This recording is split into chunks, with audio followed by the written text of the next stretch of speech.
Herkese merhaba. İngiltere'ye yakın zamanda taşınacaksanız, taşınmak üzereyseniz veya yeni taşınmışsanız size zaman kazandıracak veya paradan tasarruf edecek bazı önerilerde bulunmak istedim. Biz buraya gelmeden önce çalışabildiğimiz kadar dersimize çalıştık ama tabii ki ülke değiştirmek çok büyük bir adım. Ne kadar hazırlık yaparsanız yapın geldikten sonra önünüze bir şeyler çıkıyor. İşte keşke bunu da bilseydik ya da şöyle yapsaydık çok daha rahat edermişiz, zamandan kazanırmışız ya da paradan kazanırmışız dediğimiz şeyleri sizler için derledim. Hazırsanız başlayalım. Bahsetmek istediğim ilk şey aslında size zaman ve masraf olarak en büyük kalem olarak karşınıza çıkabilecek şey. Daha önceden videolarımı izlemiş olanlarınız bilir, biz İngiltere'ye gelmeden evimizi tutmayı başarabildik. Bu konu tabii ki çok kapsamlı, o yüzden çok detaya girmeyeceğim. Sadece birkaç tane ipucu vermek istiyorum. Bununla ilgili ya işte gitmeden yapamazsın, uzaktan seni kimse ciddiye almaz gibi etrafınızdan bir şeyler duyuyorsanız bizi yaşamış ve başarmış bir aile olarak algılayabilirsiniz. Eğer bizler gibi İngiltere'ye gelmeden evinizi tutabilecek olursanız gerçekten müthiş derecede zamandan kazanacaksınız ve tabii ki hatır sayılır bir masraf kaleminden de kurtulacaksınız. Birçok şahıs, çift veya aile buraya daha önceden gelerek ev tutarak döndükten sonra taşınma projesine giriyor.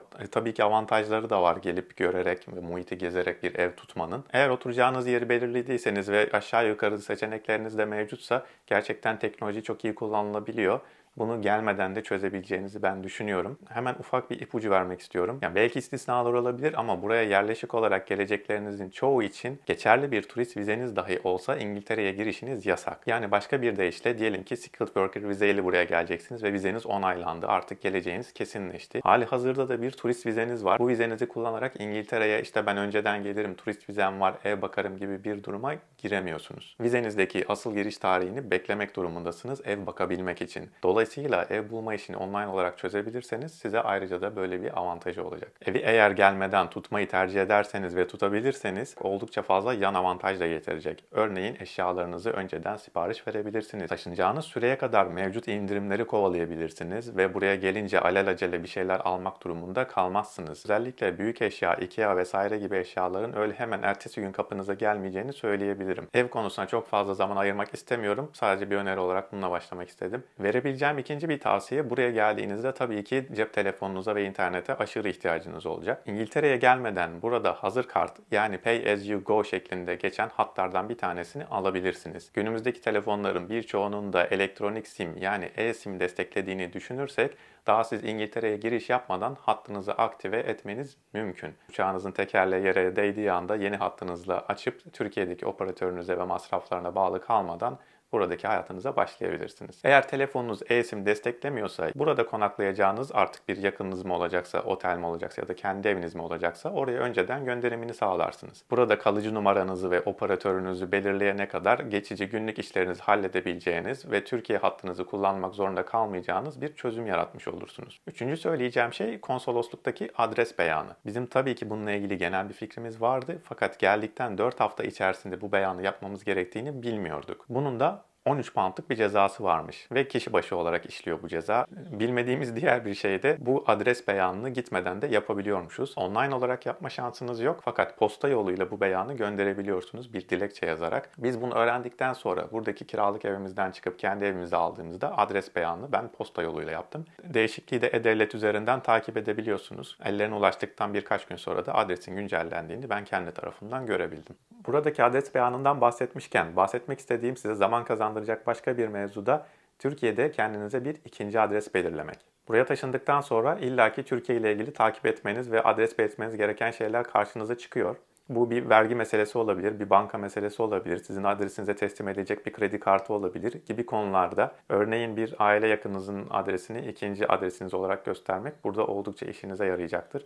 Buraya geldikten sonra bunu yapmakta biraz daha zorlanabilirsiniz. Türkiye'deyken bunu da halletmeniz çok faydalı olacaktır. Bunu da benzer şekilde E-Devlet'ten görüntüleyip kontrol edebiliyorsunuz. Bahsetmek istediğim diğer bir mevzu sağlıkla ilgili. Sağlığı nasıl işlediğinle ilgili ayrı bir video çekeceğim. Fakat burada her şeyin GP yani General Practitioner denen Türkiye'deki aile hekimi olarak kabul edebiliriz. Buradaki her türlü sağlık işiniz GP ile başlıyor. Türkiye'deki ya da başka bir ülkeden geliyorsanız sağlık durumunuzla ilgili raporlarınız, yazılarınız, takip gerektiren konularınız varsa bunların İngilizce çevirisini yaptırarak buradaki GP servisinize gidip bunları kaydettirebilirsiniz. Onlar da size bu belgeleri inceleyerek gerekli takip takipleri ve yönlendirmeleri yapabilir. Ben bu detayı bilmiyordum. Bir sonraki Türkiye gidişimi bekledim. Çünkü bazı bilgileri online olarak toplamanız mümkün. Fakat bazı bilgileri almak için hastaneye bizzat gitmeniz gerekiyor. Türkiye'de bunu kolayca ayarlayabilir ve bir dahaki gelişinize bırakmayabilirsiniz. Bir sonraki bahsetmek istediğim konu da oldukça önemli bir konu. Buradaki yaşayacağınız ev belli olduğunda buradaki özellikle enerji ve internet sağlayıcılarınızı öğrenin ve inceleyin. Burada enerji sağlayıcıları derken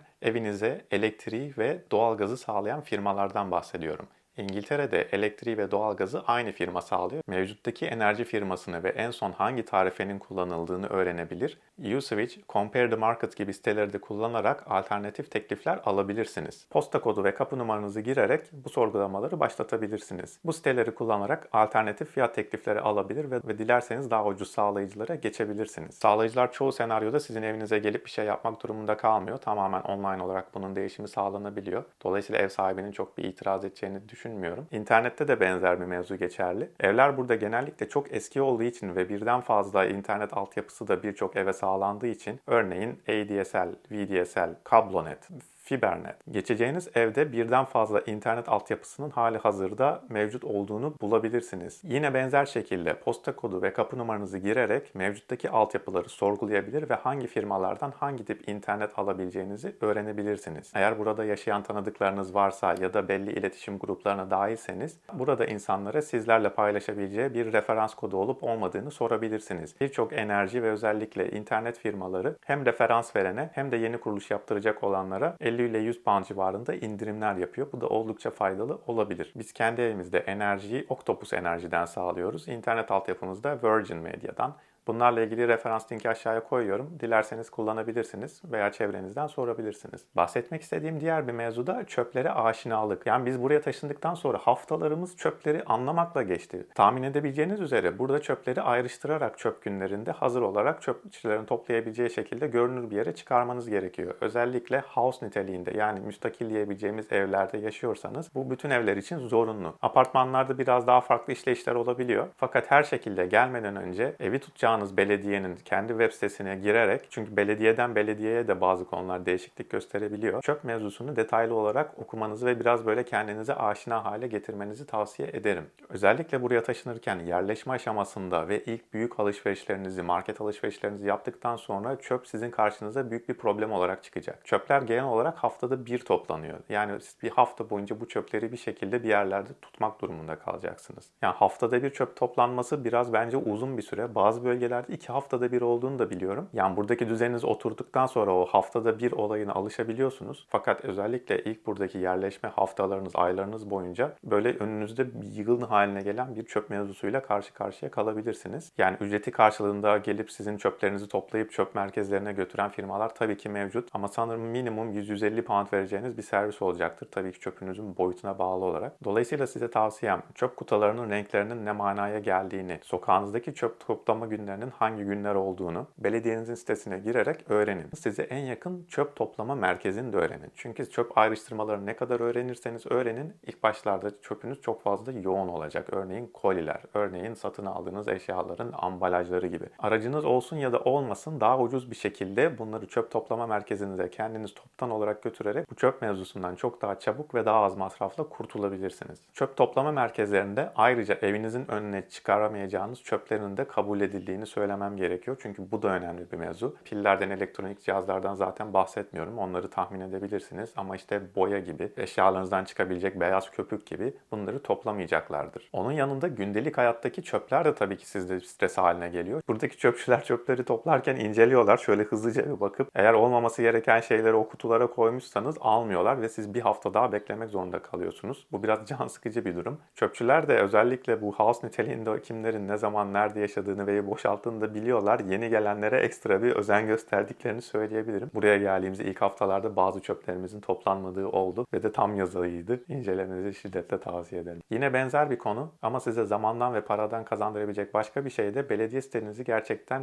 detaylı olarak incelemeniz. Burada çok faydalı şeyler buluyorsunuz. Örneğin biz Richmond Belediyesi'ne bağlıyız ve Richmond Belediyesi'ne üye olup Richmond kart aldığınız zaman Richmond Belediyesi'ne bağlı bütün bölgelerde yarım saate kadar ücretsiz park edebiliyorsunuz. her yerinde ve yarım saat aşan sürelerde de size indirim olanağı sağlıyor. Bunu ister makinalardan, ister indireceğiniz uygulamadan olsun tanımlamasını yaparak gerçekten büyük avantaj sağlayabiliyorsunuz. Eğer buraya geleceğinizde araç alacaksanız kaydınızı bir an önce yaptırmanızı tavsiye ederim. Geldiğinizde de bu aktive edilmiş olur. Siz de bir an önce faydalanmaya başlarsınız. Verebileceğim diğer bir örnek de mesela kütüphane. Örneğin bahçe çöpünüzle ilgili kullanmanız gereken torbaları kütüphanelerden de alabiliyorsunuz ve oldukça uygun fiyatlara alabiliyorsunuz. Kütüphanelerden faydalanabilmeniz için tabii ki yine belediyeye bir üyeliğinizin olması gerekiyor. Size zamandan ve paradan kazandıracak başka bir öneri, bunu lütfen sakın hafife almayın. İngilizce'de günlük hayatta kullanacağınız kelimelere bir şekilde aşina olmaya çalışmak. Bunun en kolay ve en basit başlangıç noktası bence cep telefonunuzun dilini İngilizceye çevirmek. Ve özellikle Türkiye'deki market alışverişlerinizi yaparken alacağınız şeylerin İngilizcesini düşünmek. Bu size ister evinizden online market siparişi veriyor olun, ister markete bizzat gitmiş ve oradaki rafların arasında dolaşıyor olun.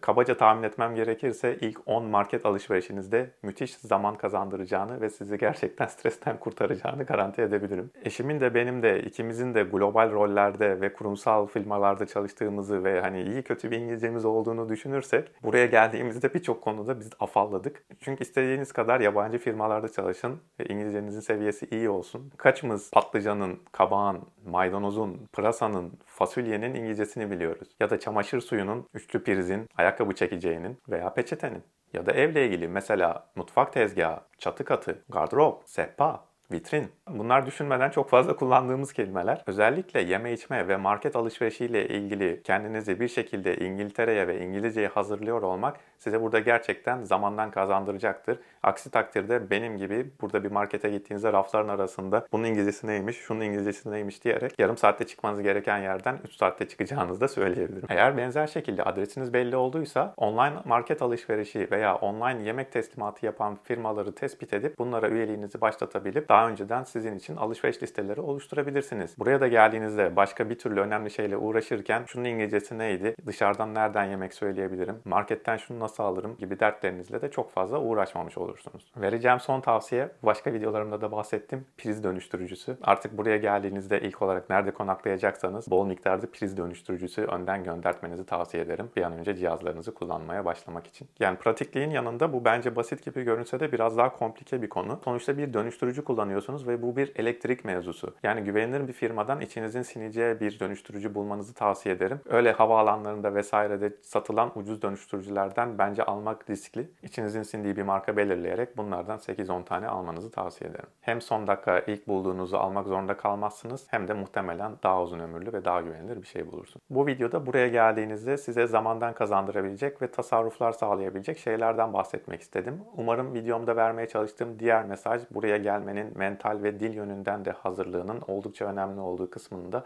aktarabilmişimdir. Türkiye'deki hazırlıklarınız devam ederken mental olarak kendinizi İngilizceye ve beyninizde biraz İngilizce düşünmeye, programlamaya başlarsanız buradaki adaptasyonunuzu önemli ölçüde ben hızlandıracağınız kanısındayım. Sorularınız ve yorumlarınız olursa lütfen aşağıya düşün. Yeni videolarda görüşmek üzere. Kendinize iyi bakın. Hoşça kalın.